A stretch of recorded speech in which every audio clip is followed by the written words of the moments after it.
Mister Sakki. என்னங்க பொம்பளைங்க shopping போனா ரொம்ப நேரம் ஆகும் கேள்விப்பட்டிருக்கேன். நீங்க இவ்வளவு சீக்கிரம் வந்துட்டீங்க? காலி பயலங்க தொல்லை தாங்க முடியல, அத சீக்கிரம் வந்துட்டேன். பை த பை, நேத்து நீங்க எனக்கு டின்னர் கொடுத்தீங்கல்ல, இன்னைக்கு நைட் நான் உங்களுக்கு டின்னர் கொடுக்க போறேன். எந்த ஹோட்டல்ல? இல்ல வீட்ல. ஐயோ வீட்லயா? பயப்படாதீங்க, நல்லாவே சமைப்பேன். எங்க அப்பா ஒரு ராணுவ அதிகாரி. அவருக்கு கல்யாணமாய் பூபதின்னு ஒரு மகன் பிறந்தான். அவனுக்கு 5 வயசு இருக்கும்போது அவங்க அம்மா இறந்துட்டாங்க. அவனை வளர்க்கறதுக்கு ஒரு தாய் வேணுங்கிற எண்ணத்துல எங்க அப்பா எங்க அம்மா ஒரு எண்ணாந்தரமா கட்டிக்கிட்டாரு. 2 வருஷம் கழிச்சு நான் பிறந்தேன்.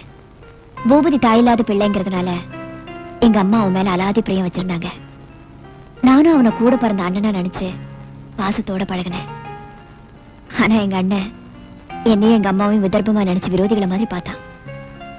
எனக்கு 15 வயசு இருக்கும்போது எங்க அம்மா கால மரணம் அடைஞ்சிட்டாங்க. எங்க அப்பா ராணுவத்துல இருந்து கட்டாய ஓய்வு வாங்கிக்கிட்டு எங்களோடவே வந்து தங்கிட்டாரு. முத்தி போற புத்துநோய் மாதிரி பூபதி கெட்ட நடவடிக்கைகளின் உச்சகட்டத்துக்கே போயிட்டான். மனம் நொந்து போன எங்க அப்பா ஒரு காலகட்டத்துல அவனை தன் பிள்ளை இல்லைன்னு கை கழுவிட்டாரு. பிற்காலத்துல எனக்கு ஒரு பிடிமானம் வேணுங்கிற நினைப்புல எனக்கு தெரியாம இந்த வீட்டை எங்க அப்பா என் பேர்ல எழுதி வச்சுட்டாரு. 2 வருஷத்துக்கு முன்னாடி எங்க அப்பா இறந்துட்டாரு. வீடு என் பேர்ல இருக்குங்கிற விவரம் தெரிஞ்ச உடனே எங்க அண்ணன் பூபதி இந்த வீட்டை தன் பேர்ல மாத்தி கொடுன்னு என்ன பல தடவை வற்புறுத்தினா. ஒழுக்கம் கெட்ட வாழ்க்கையை விட்டுட்டு நிரந்தரமா ஒரு உத்தியோகத்துல உட்காரு, நானே உனக்கு ஒரு நல்ல பொண்ணை தேடி பிடிச்சு கல்யாணம் பண்ணி வைக்கிறேன், இந்த வீட்டையும் உன் பேர்ல எழுதி வச்சுட்டு நான் எங்கேயாவது போய் நேர்மையை ஒழிச்சு பொழிச்சுக்கிறேன்னு எவ்வளவோ எடுத்து சொன்னேன். அவன் என்ன நம்பல. எனக்கு யாரோ கள்ளக்காதல் இருக்கிறதாகவும் அதனாலதான் நான் சாக்கு போக்கு சொல்லி தட்டி கழிக்கிறதாகவும் குடிச்சிட்டு வந்து என் கூட அடிக்கடி சண்டை போடுவான். சில சமயம் பக்கத்து வீட்டுக்காரங்க பஞ்சாயத்துக்கு வருவாங்க. நாங்க 2 பேரும் சண்டை போட்டுக்கிட்டு 2-3 தடவை போலீஸ் ஸ்டேஷன் வரைக்கும் போயிருக்கோம். திடீர்னு ஒரு நாள் எங்க அண்ணனை நானே சுட்டு கொன்னுட்டேன்னு போலீஸ்காரங்க என்ன அரெஸ்ட் பண்ணிட்டாங்க. ஆனா உங்களால என் மேல கோர்ட்ல குற்றப்பத்திரிக்கை தாக்கல் செய்ய முடியல. பூபதியை நான் சுட்டு கொன்னுட்டதா போலீஸ்காரங்க சொன்னாங்க. ஆனா அதை நிரூபிக்கிறதுக்கு அவனோட பிரேதம் வேணுமே.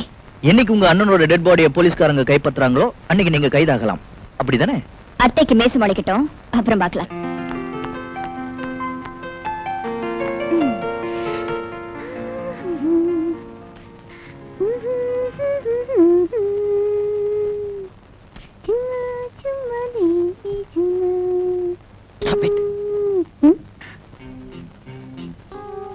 பானு, நான் ஒண்ணு கேட்டா தருவீங்களா? கேளுங்க. தரக்கூடியதா இருந்தா தரேன். உங்ககிட்ட இல்லாததையா நான் கேட்டு போறேன். நீங்க நினைச்சா உடனே தரலாம். என்ன பீடிகை பலமா இருக்கு? கேளுங்க. கொஞ்சம் இருங்க, கதவை சாத்திட்டு வந்துடுறேன்.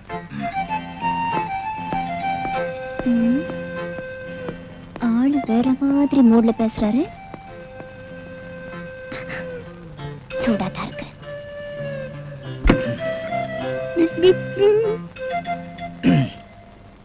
கொடுங்க. என்ன கொடுங்க? உங்க கையில இருக்கிற இஸ்திரி பெட்டியை கொடுங்க. எது கேக்குறீங்க? தேய்க்கிறதுக்கு. எதை தேய்க்கிறதுக்கு? உங்க உருப்படியை தேய்க்கிறதுக்கு. என்னங்க இது? நீங்க ஒரு ஆம்பளை ஒரு பொம்பளை துணியை போய் தேய்க்கிறேன்னு சொல்றீங்களே, யாராவது பார்த்தா அசிங்கமா இருக்கும். அதுக்காக தான் கதவை சாத்திட்டு வந்துட்டேன். ஐயோ வேணாங்க, நீங்க தேய்க்கிறது பார்த்தா எனக்கு என்னமோ மாதிரி இருக்கு. ஐயோ என்னங்க இது? என் ஜட்டில இருந்து சகல துணிமணிகளையும் துவைச்சு கொடுத்துருக்கீங்க, அது கைமாற உங்க துணிகளை தேய்ச்சு கொடுக்குறேன். பெட்டி கொடுங்க. நான் உங்ககிட்ட எந்த கைமாறும் எதிர்பார்க்கல, நானே தேய்ச்சுக்கிறேன். பேசாம உங்க ரூமுக்கு போங்க. நீங்க என்ன சொன்னாலும் சரி, உங்க உருப்படிகளை தேய்ச்சு கொடுக்காம இந்த இடத்து விட்டு நகர மாட்டேன். அடம் பிடிக்காம அந்த அயன் பாக்ஸ் என் கையில கொடுங்க. ஏன் இப்படி அடம் பிடிக்கிறீங்க? பிடிங்க. தேங்க்யூ. நீங்க போயிட்டு வாங்க.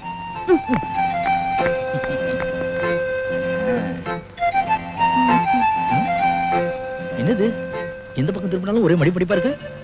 எங்க பொட்டி வைக்கிறது, எப்படி தைக்கிறது? சரி, ஆண்டவன் மேல பாரத்தை போட்டு தைக்க ஆரம்பிப்போம்.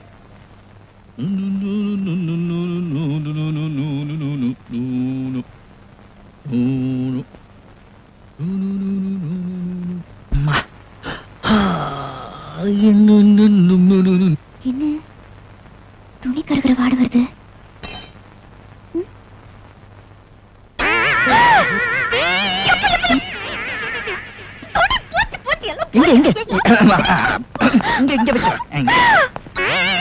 இந்த கட்டிங் நல்லா இருக்கே.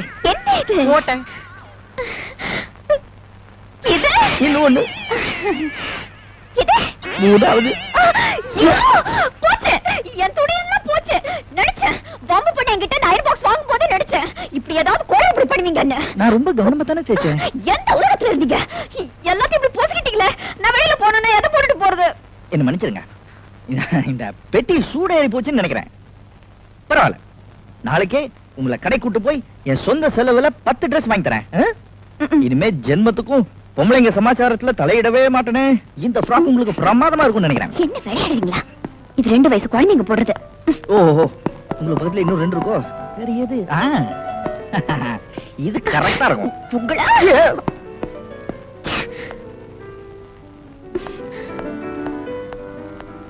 இது என்னது? இது எப்படி? டேய் சக்கி, கொண்டுட்டடா. Super selection. நானே போட்டுக்கலாம் போல இருக்கேன். வேண்டாம், நீங்க போட்டு பாருங்க. ரொம்ப நல்லா இருக்கு. Violet is my favourite colour. 1 minute. Tailor ரூம்ல போய் ஒரு போட்டு பாருங்க. ஓகே. பனு, உள்ள போய் 10 நிமிஷம் ஆச்சு. ஒரு கவுன் ட்ரையல் பார்க்கிறதுக்கு இவ்வளவு நேரமா? Come out. அவசரப்படாதீங்க சக்கி. இதெல்லாம் பொம்பளைங்க சமாச்சாரம். ஃப்ரண்ட்ல பேக்ல ஃபிட்டிங் கரெக்ட்டா இருக்கான்னு பார்க்க வேண்டாம்? ஆமாமா, பொம்பளைங்களுக்கு முன்னாடி கண்ணாடி கிடைச்சிட கூடாது. பின்னாடி இருக்கிற பாதரசம் தேய்ற வரைக்கும் பாத்துக்கிட்டே இருப்பாங்க. கொஞ்சம் சும்மா இருக்கீங்களா?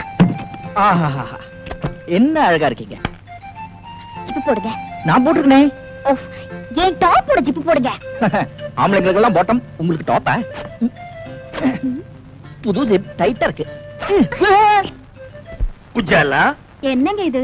சினிமாக்கு போலான்னு போய் சொல்லி ஹோட்டல் கூட்டிட்டு வந்துட்டீங்களே. எனக்கு ரொம்ப பயமா இருக்கு. எனக்கு பசியா இருக்கு. பசியா இருந்தா பொறையும் டீயும் சாப்பிடுங்க, அடங்கிடும். C low class. எனக்கு வயிற்று பசி இல்ல, வாரிவு பசி. இப்ப நான் அசுர வேகத்தில் இருக்கிறேன். தெரியாதனமா வீடியோவில் ஒரு கசம் சாசியை பார்த்துட்டேன். அந்த படத்துல பார்த்த காட்சியை இப்ப நான் உன்னை வச்சு ஒத்திக பார்க்க போறேன். You come on. விடுங்க. இப்படி பேச உங்களுக்கு வெக்கமா இல்ல? இல்லவே இல்ல. வெக்கமானது எல்லாம் நான் விட்டு ரொம்ப நாள் ஆச்சு. உள்ளத்துல ஒரு உசுப்பல், உடம்பெல்லாம் பின்னிட்டு ஒரு வேகம். உன்னை தோரகா பண்ணாதான் அந்த வேகம் தீரும். வா. ஐயோ வேணாங்க, ஏதோ விபரீதம் நடந்துற போகுது. விபரீதம் நடக்காம இருக்கு. இந்தியா டுடேல எத்தனையோ வழிகள் இருக்கு. கம் ஆன் உச்சி. ரொம்ப பக்கத்துல விசில் சத்தம் கேக்குது. பின்ன நான் அடிச்சா கேட்காதா? என்ன சொல்றீங்க? அது சின்ன வயசுல நான் ஒரு விசில முழுங்கிட்டேன். அது தொண்டைக்குள்ளேயே நிக்குது. நான் உன்னை கிஸ் பண்ணும் போது அது விஸ் விஸ்னு அடிக்குது. நான்சென்ஸ். இந்தியா டுடேல எவன்டா கனவு தட்டுறவன்? ஏன்பா பகல்ல உனக்கு ஹோட்டல் ரூம்ல ஜாலி கேக்குதா? பாக்கெட்ல நிறைய சில்லறையா? யார் இந்த பட்லி? புதுக்குறாக்கியா? சார், நாங்க யாருன்னு தெரியாம அவசரப்பட்டு பேசாதீங்க. நாங்க 2 பேரும் இணை பிரியாத காதலர்கள். யா, மேற்கத்தி பாணியில கல்யாணத்துக்கு முந்தி ஒருத்தர் நல்லா புரிஞ்சுக்கிறதுக்காக ஹோட்டலுக்கு வந்தோம். வெஸ்டர்ன் ஸ்டைலா? யா யா. எத்தனை தடவை புரிஞ்சுக்கிட்டீங்க? ஒரே ஒரு தடவை. புரிஞ்சுக்க போற நேரத்துல பூசணிக்காய போட்டு உடைச்ச மாதிரி காரியத்தை கெடுத்து காதல் இதயங்களை உடைச்சிட்டீங்களே சார். கவலைப்படாதீங்க காதலர்களே, உங்க 2 பேரையும் லாக்அப்ல தள்ளி ஒன்னா சேர்த்து வைக்கிறேன். கம்பிக்கு பின்னால தள்ள போறீங்களா? நாங்க என்ன தப்பு பண்ணோம்? கல்யாணம் ஆகாத ஆணும் பெண்ணும் ஹோட்டல்ல ரூம் எடுத்து இப்படி தகாத செயலில் ஈடுபடுறது சட்டப்படி குற்றமாகும். கல்யாணம் நாங்க வீட்லயே தங்க மாட்டோமா? Shut up. சரிங்க. உங்களை பிராத்தல் கேஸ்ல புக் பண்றேன். புக் பண்றீங்களா? என்ன இந்தியா டுடே இவ்வளவு மோசமா போச்சு? கல்யாணம் பண்ணிக்கு போற ஒரு ஜோடி ஹோட்டலுக்கு வரக்கூடாதா? Shame shame. இத நான் அசெம்பிளி வரைக்கும் கொண்டு போவேன். முதல்ல ஸ்டேஷனுக்கு வா, அப்புறம் நடக்க முடிஞ்சா அசெம்பிளி வரைக்கும் போகலாம். வாப்பா. சந்தேகமே இல்ல, ஜவுளி கடையில பானுவோட நீ பார்த்த ஆளுதான் அவருடைய காதல. ஒரு வெளிநாட்டு கடத்தல் பிசினஸ பூபதி கையில ஒப்படைச்சிருந்தேன். அவன் கழுத்துல ஒரு டாலர் செயின் போட்டிருப்பான். அந்த டாலருக்குள்ள ஒரு ரகசிய நம்பர் இருக்கு. அந்த டாலரை பார்ட்டி கிட்ட ஒப்படைச்சாதான் நமக்கு சேர வேண்டிய கடத்தல் பொருள் நம்ம கைக்கு கிடைக்கும். பூபதி அந்த பார்ட்டியை சந்திச்சு பிசினஸ் முடிக்கிறதுக்குள்ள அவன் தங்கச்சி அவன் கதைய முடிச்சிட்டா.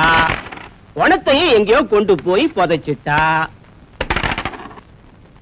காதலிய உயிரோட பார்க்கணும்னா பூபதியோட பணத்தை நம்ம கையில ஒப்படைக்கணும்னு அந்த காதலனுக்கு நாம புரிய வைக்கணும். உன் பேர் என்ன மேன்?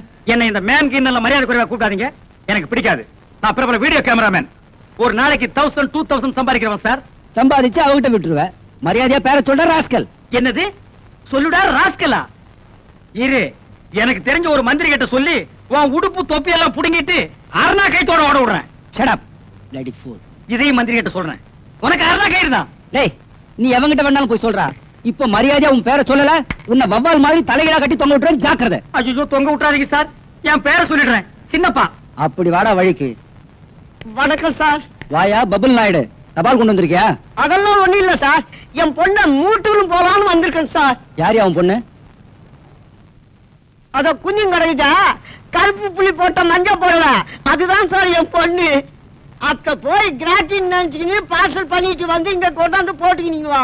அதோ நெருக்கமா குஞ்சு கிடக்குறான திருன்னு திருட்டு முடிச்சுக்கினு அவன் தான் அவளை கட்டிக்க போறான். என்ன உங்க நைனா வருங்கால மாப்பிள்ளைய அவே வேணும் பேசுறாரு? இந்தியா டுடேல கலாச்சாரம் ரொம்ப கெட்டு போச்சு. சும்மா இருக்க. அந்த பஞ்சு முட்டாய் தலையை சும்மா இருக்க சொல்லு. இன்ஸ்பெக்டர் சார், என் மானம் மறுவாதிய காப்பாத்துங்க. இந்த ஒரு வாட்டி மன்னிச்சு விட்டுடுங்க. இனிமே இது மாதிரி நடக்காம நான் பாத்துக்கிறேன். ஓகே, 2 பேரும் இங்க வாங்க. இவர் முகத்துக்காக உங்களை விடுறேன். மறுபடியும் ஹோட்டல் ரூம்ல உங்களை ஒண்ணா பார்த்தா